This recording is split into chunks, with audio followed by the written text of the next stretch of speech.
So, mga ma'ams, good morning kay ang oras ko mga 10 pa man kapen. So, nakibag ang discovery. Dili sa amo karon kay uso ang mga tagan hukok ba. Kunya, sana nga mga technique is maghaling ka og bunot or ako ikaduhang technique mga ma'ams. O, kini ang akong gipalit nga portable electric fan. Di makaduol ang hukok. Kung muduol siya, ako na rin anak gamitan og kuan. So abi ko ba og gamit ra ni siya para sa magsimba ko kay giigang o di ba or asa kadapit. So double purpose di ay magamit ko siya sa pagpawala sa hukok o di ba. Sulbad na ang akong problema sa hukok. Kaya ako kung nahukok mo doon sa kong paa, ako ra man ding ana-ana do. O di ba o. Okay ra kayo, di na kinalag bunot-bunot kay aso-aso sakit sa mata. So pagig kayo, o di ba? So new technique. So kung namoy mga portable diha nga mga electric fan, gamit kay mga ma'ams, anaon ra nimo. Di makadagan dayon. So nice kayo. So super cheap ra kay ni. Barato kay kung pagpalitan ni. Kay naatol man nga ang Shein nagkuan.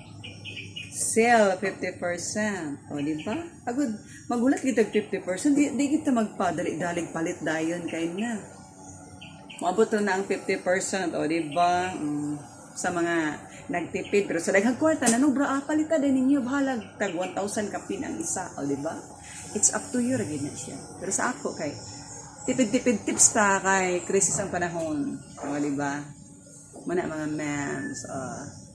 Di nakadool ang kuan. Ang hok-hok, di nakadool na ako. Di na siya kapaak sa akong panit. Di ba? Tamis siguro ni kay ganahan magid ang hok-hok.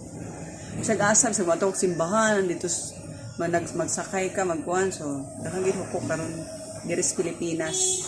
Gawa sa lain country kay wala may kuan dito nila hok-hok.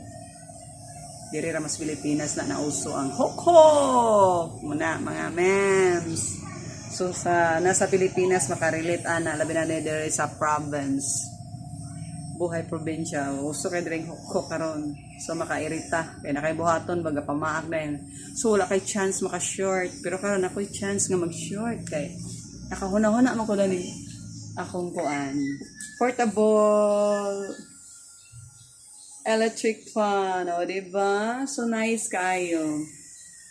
Daghan di kayuhan. So ato sang ipang ano huna-huna discover sa naton sa mga another benefits aning samaning portable electric fan, o diba? Daghang kaayuhan.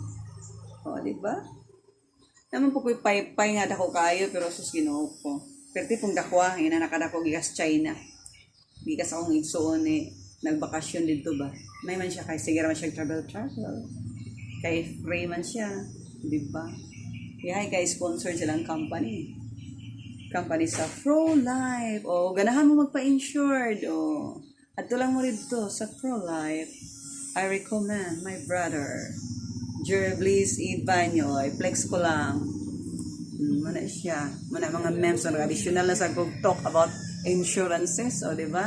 Narata sa kuan. Nag-talk rata about aning akong portable electric fan. O diba? Namili kayo. Paminaw. Piling na ako nga ako aircon ba, di ba? Kunya, karon. Nakita na ko dire na napo ko gray hair, oh. So kanag na nato sa nisaka na itong edad ba? Nagka-gray hair na din ta ani. Ganahan magini ang gray hair, maglagot ko madugay di na ako koloran.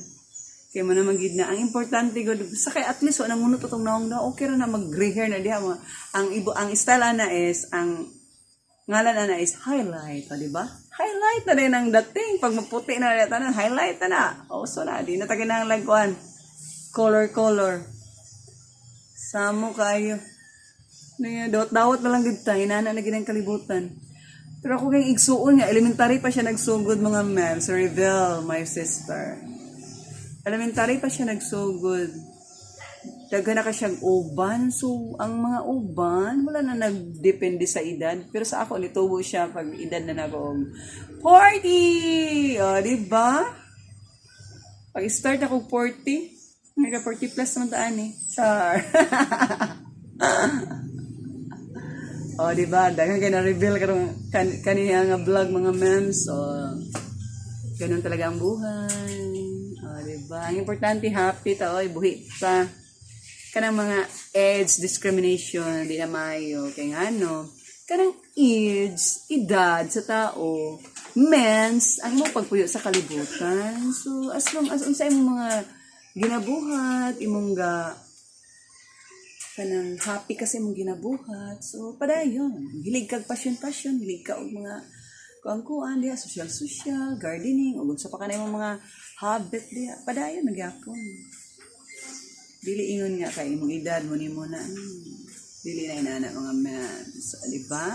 So, diri lang sa takutog kay ting luto nas paniod to mga mens. Subay mailutoon karon akong papa kay gusto daw siya musud-an og Tagunahon nagpadungdungog ng tog lauyang baboy. O, diba? Kulba ka ng mga senior karon ay sige request. Para na sila na kwartas kilid di butang na. Sige request. Yaw di mo tumanon sa request murag bata. Maglayan nilang gibati mga mans. Magmuro-muro dayon o. Mga ni oso karon no? Ang mga anak na mo'y mag-adjust. Sa una, ang atong ginikanan ga-adjust nato karon lahi na. Kita nang mag-adjust. Dawat-dawat na lang. Ginani na gid ang life. O, di ba? So, babu! Hanggang sa muli.